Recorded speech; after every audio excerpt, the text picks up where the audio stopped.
भय से भी जो भयानक, हृदय में जिसके ना कोई शोक, नाम था उसका सम्राट अशोक। चहु दिशाओं में था उसका शोर, उत्तर में हो रात्रि उसकी तो दक्षिण में हो उसकी भोर। शत्रु उससे थर थर कांपे, ना करे हिंसा फिर भी कोई उसके राज्य की ओर न ताके। हेलो गाइस, मैं आपकी दोस्त साक्षी और आप देख रहे हैं हिस्टोरिकल जजमेंट। दोस्तों, कैसे हैं आप सब? आशा करती हूँ मैं कि आप अच्छे होंगे, खुश होंगे और अपने जीवन में मस्त होंगे। दोस्तों, सबसे पहले मैं आपको ये बताना चाहूँगी कि मेरी चैनल पर ये पहली वीडियो है।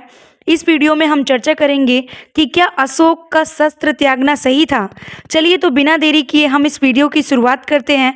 दोस्तों, जरा सोचिए, मगध का एक महाप्रतापी राजा, मौर्य वंश का एक कुशल शासक अशोक, जिससे पूरी दुनिया डरती थी, जिसने अपने तलवार की ताकत पर हर बार अपने वर्चस्व को कायम रखा, पूरे भारत में जिसका दबदबा था, उस सम्राट के जीवन की वह घटना जिसने उसके व्यक्तित्व को ही बदल कर रख दिया। आज हम उसी बात पर चर्चा करेंगे। अशोक ने कलिंग युद्ध में हुए रक्तपात को देखकर अपना हृदय परिवर्तित कर दिया था। ये कहानी तो अक्सर हम जानते हैं। दोस्तों, इस युद्ध के बाद अशोक का हृदय पूरी तरीके से टूट चुका था। उसने हिंसा ना करने का प्रण ले लिया और बौद्ध धर्म को स्वीकार कर लिया। उसने एक सेवक के रूप में अपनी प्रजा की सेवा की। वह अहिंसा का पुजारी बन चुका था।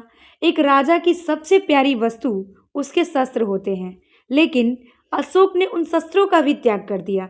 क्या ये सही था? आपको क्या लगता है?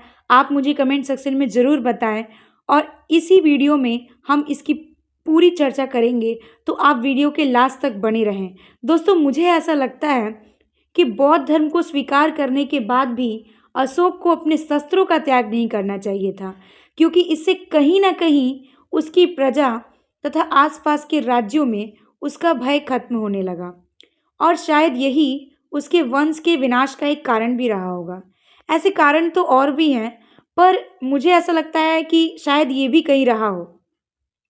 अशोक ने अपने शस्त्रों के बल पर जितने भी राज्यों को जीता था, क्योंकि वो एक बहुत प्रतापी राजा था। उसने कई सारे युद्ध किए, अन्य कई सारे राज्यों को जीता, अपने राज्य में मिलाया। लेकिन जब उसने शस्त्रों का त्याग कर दिया, तब उन राजाओं ने भी अपने राज्य को स्वतंत्र घोषित करने की इच्छा की। मुझे ऐसा लगता है कि एक राजा अपने शस्त्रों की ताकत से ही अपनी प्रजा पर राज करता है और अपने वर्चस्व को बनाए रखता है। बिना शस्त्रों के राजा का भी कोई महत्व नहीं रह जाता। उसकी प्रजा में एक असंतोष सा फैल जाता है। राजा शस्त्रों द्वारा ही अपने प्रजा की रक्षा कर पाता है। और जरा सोचिए, अगर प्रजा ये सोचे कि मेरा रक्षक तो खुद ही अपने शस्त्रों का त्याग कर चुका है, तो इस तरीके से वो खुद को असुरक्षित महसूस करने लगती है। दोस्तों, मैं आपको यहाँ बताना चाहूँगी कि अगर आप अशोक की पूरी जीवनी पढ़ना चाहते हैं या उसके जीवन की पूरी जानकारी लेना चाहते हैं, तो आप अशोक द ग्रेट बुक को पढ़ सकते हैं, जो अभी अमेज़ॉन पर अवेलेबल है। अगर आपको चाहिए तो मैंने इसका लिंक डिस्क्रिप्शन में भी डाल दिया है, वहाँ से आप जाकर के ख़रीद सकते हैं। जो भी लोग इनकी जीवनी पढ़ने में इंटरेस्टेड होंगे वो ज़रूर देखें। और बहुत ही अच्छी बुक है और बहुत अच्छे प्राइस पे अमेज़ॉन पर मिल भी रही है और अभी अवेलेबल है। आगे पता नहीं रहे कि नहीं रहे, तो जिसको भी पढ़ना होगा वो यहाँ से ले सकता है। इस प्रकार प्रजा भी अपने राजा के प्रति ईमानदार नहीं रह पाती है। जहाँ तक मेरी सोच है कि अगर अशोक ने शस्त्रों का त्याग किया भी था, तो उसे अपने कुछ मंत्रियों या लोगों के लिए शस्त्र उठाने का अधिकार दे देना चाहिए था। इससे उसका प्रण भी नहीं टूटता और वह अपने वंश तथा कुल की रक्षा भी कर पाता। इससे पड़ोसी राज्यों में उसका डर भी कायम रहता। तो ये सारी कुछ बातें हैं जो मेरे ख्याल से मुझे ऐसा लगता है कि अशोक को करनी चाहिए थी।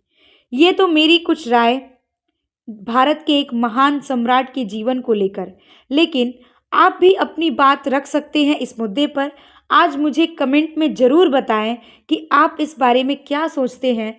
और दोस्तों, अगर आपको मेरी ये वीडियो पसंद आए तो मेरे चैनल को लाइक, शेयर एंड सब्सक्राइब करना ना भूलें। और आप मुझसे मेरे टेलीग्राम ग्रुप पर भी मिल सकते हैं, जिसका लिंक मैंने डिस्क्रिप्शन में डाल दिया है। और आप मुझे कमेंट में ये भी बता सकते हैं कि मैं अपनी अगली वीडियो किस टॉपिक पर बनाऊं।